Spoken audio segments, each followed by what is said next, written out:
رزق کے سارے خزانے اللہ سبحانہ وتعالی کے پاس ہیں، اور اللہ سبحانہ وتعالی اپنی ساری مخلوق کو رزق دے رہا ہے اور ہر طرح کا رزق دے رہا ہے، اور پھر بھی اس کے خزانوں میں کمی نہیں واقع ہوتی۔ ایک حدیث قدسی میں آتا ہے، اللہ تعالیٰ فرماتے ہیں کہ اے تمام جن و انس، اولین و آخرین، اگر تم سب کے سب ایک چٹیل میدان میں، کھلے میدان میں اکٹھے ہو جاؤ اور پھر سب اپنی حاجات مجھ سے مانگو، اپنی ضروریات مجھ سے طلب کرو،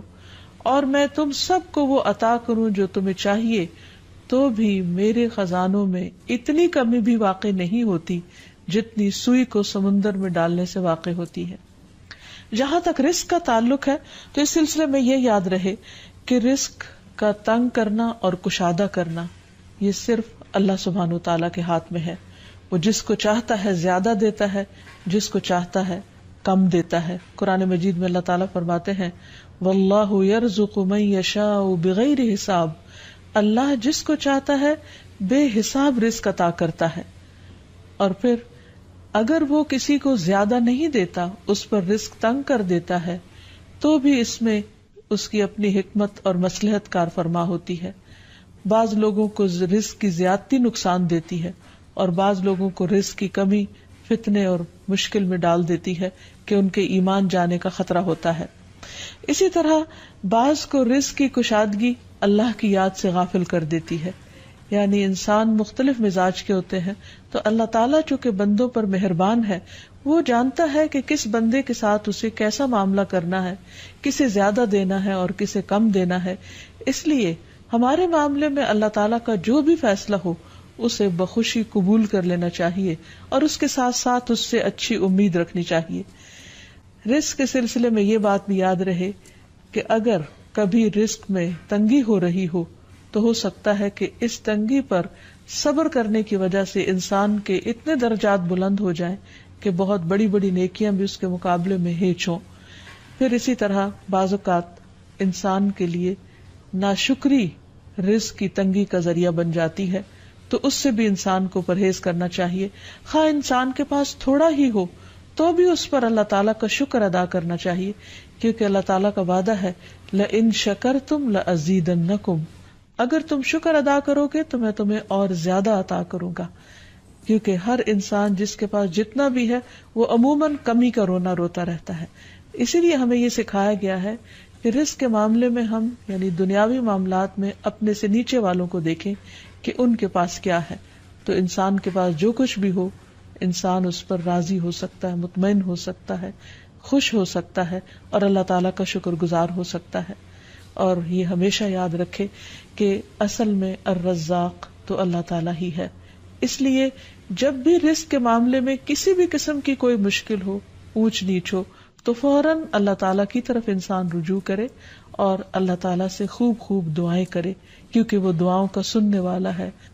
لیکن بات یہ ہے کہ انسان جب اللہ سے مانگے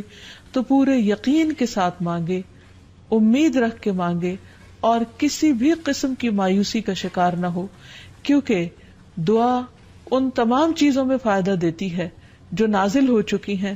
اور ان میں بھی فائدہ دیتی ہے جو نازل نہیں ہوئی، یعنی وہ تمام مشکلات جو انسان پہ پڑ چکی ہیں یا آئندہ آنے والی ہیں،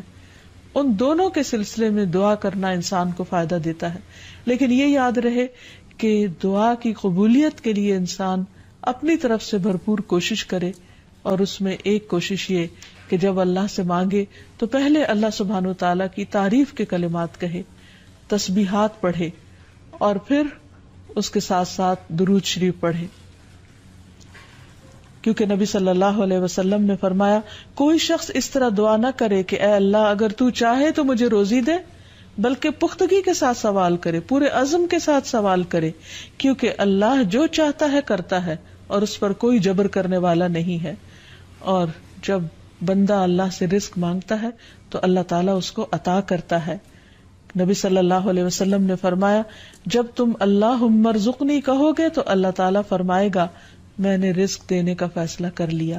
یعنی جب تم کہو گے کہ اللہ مجھے رزق دے تو اللہ تعالیٰ تمہیں جواب دے گا کہ ہاں میں تمہیں رزق دوں گا۔ اس لیے اس حوالے سے مکمل طور پر اللہ سبحانہ وتعالیٰ پر بھروسہ کرنا چاہیے، اللہ تعالیٰ کا تقوی کرنا چاہیے، یعنی اللہ تعالیٰ سے ڈرتے رہنا چاہیے، اور رزق کی تلاش میں حرام راستے اختیار نہیں کرنے چاہیے، کیونکہ اللہ سبحانہ وتعالیٰ کا وعدہ ہے وَمَن يَتَّقِ اللَّهَ يَجْعَل لَّهُ مَخْرَجًا وَيَرْزُقْهُ مِنْ حَيْثُ لَا يَحْتَسِبُ، جو اللہ کا تقوی اختیار کرے گا اللہ تعالیٰ اس کے لیے مشکل سے نکلنے کی کوئی راہ ضرور بنا دے گا، اور اس کو وہاں سے رزق عطا کرے گا جہاں سے وہ سوچتا بھی نہیں ہوگا، یعنی اس کا وہم و گمان بھی نہیں ہوگا، اس کا خیال بھی نہیں ہوگا۔ اللہ تعالیٰ غیب سے ایسے اسباب پیدا کر دے گا جن کے بارے میں انسان نے کبھی سوچا نہ ہوگا، لیکن شرط یہ ہے کہ جب انسان کے اوپر آزمائش کا وقت ہو تو اس وقت وہ اللہ تعالیٰ سے حلال ہی کو طلب کرتا رہے اور پریشان ہو کر حرام راستے اختیار نہ کرے۔ اللہ تعالیٰ کا وعدہ ہے کہ اگر کوئی اللہ سے ڈرتا ہے، اللہ کی اطاعت کرتا ہے، اللہ کی نافرمانی سے بچتا ہے، تو پھر ایسی صورت میں اللہ تعالیٰ اس پر آزمائش کے ختم ہونے کے بعد آسمان و زمین سے برکتوں کے دروازے کھول دے گا۔ پھر یہ کہ انسان کو اللہ کی تقسیم پر راضی رہنا چاہیے، اگر اپنے سے زیادہ کسی کو ملا ہے تو اس پر حسد نہیں کرنا چاہیے، اور اگر اپنے سے کم کسی کے پاس ہے تو اس کے اوپر اس کو حقیر نہیں سمجھنا چاہیے، بلکہ انسان کی قدر کرنی چاہیے، اور ہمیشہ یہ سوچنا چاہیے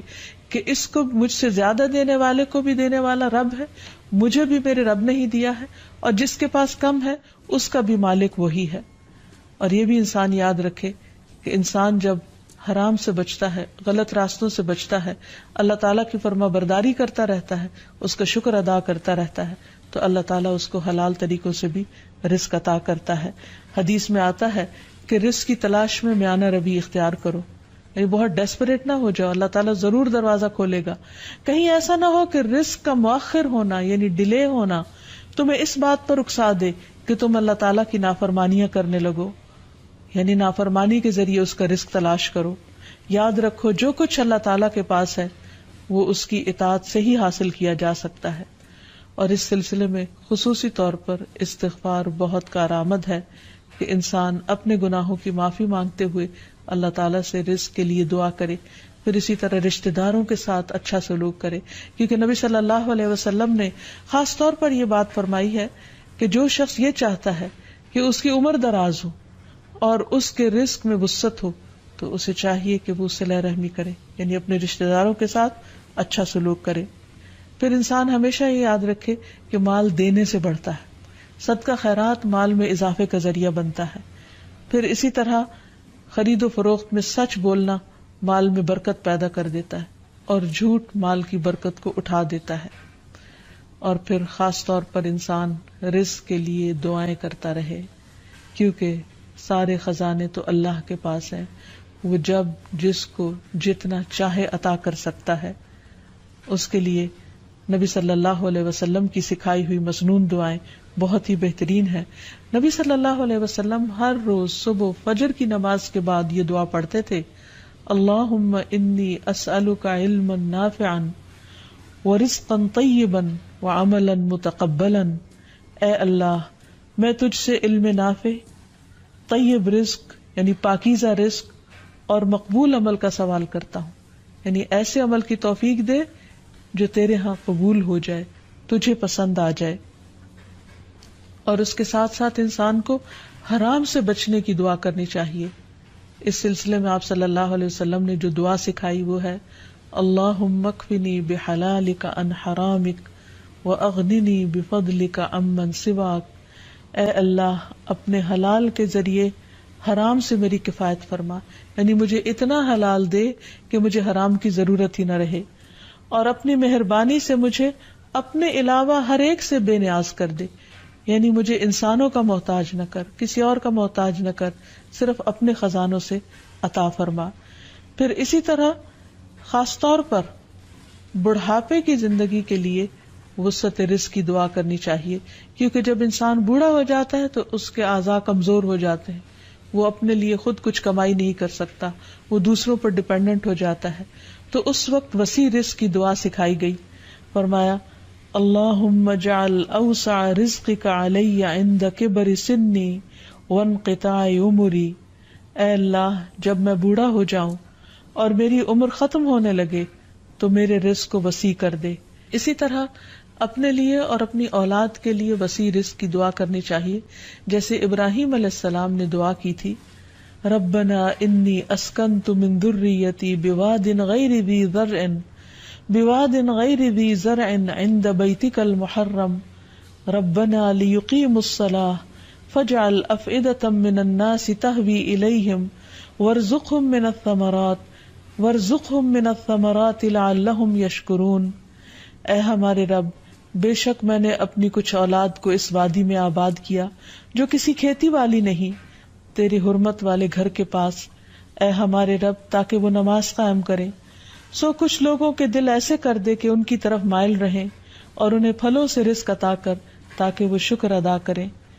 اور آخر میں یہ بات یاد رہے کہ انسان کے رزق میں اکثر اس کے اپنے گناہ رکاوٹ بن جاتے ہیں، اس لیے جب انسان ان گناہوں سے توبہ کرتا ہے، استغفار کرتا ہے، تو اللہ تعالیٰ رزق کے دروازے کھول دیتے ہیں، جیسے اللہ تعالیٰ کا وعدہ ہے۔ قرآن مجید میں آتا ہے، نوح علیہ السلام نے اپنی قوم سے کہا کہ اپنے رب سے معافی مانگ لو، بلا شبہ وہ بڑا معاف کرنے والا ہے،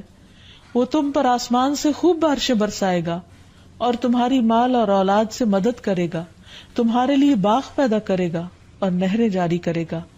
تو اس سے یہ پتہ چلتا ہے کہ دنیا میں جتنی بھی راحتیں اور رزق کی قسمیں ہیں، ان سب کی کنجی استغفار ہے۔ تو اس لیے انسان کثرت سے اپنے گناہوں پر توبہ کرتا رہے۔ حقیقت یہ کہ اللہ کا کلام سچا ہے، اور ہمیں اس پر ایمان لا کر پورے یقین کے ساتھ، وثوق کے ساتھ دعا مانگنی چاہیے کہ ہم انشاءاللہ استغفار کریں گے تو آسمان سے اور زمین سے رزق اگلنے لگے گا، ابلنے لگے گا۔ اللہ تعالی ہمیں اپنی رحمتوں سے نوازے۔ اور استغفار کے لیے سمپل، اے اللہ مجھے بخش دے، اے اللہ مجھے معاف کر دے، اے اللہ میرے اگلے پچھلے سارے گناہوں کو معاف کر دے، اللہم اغفر لی، استغفر اللہ ربی من کل ذنب واتوب الیہ۔ اور سچے دل سے انسان توبہ کرتا رہے تو اللہ تعالیٰ کو مہربان پائے گا۔ وآخر دعوانا ان الحمد للہ رب العالمین۔ السلام علیکم ورحمۃ اللہ وبرکاتہ۔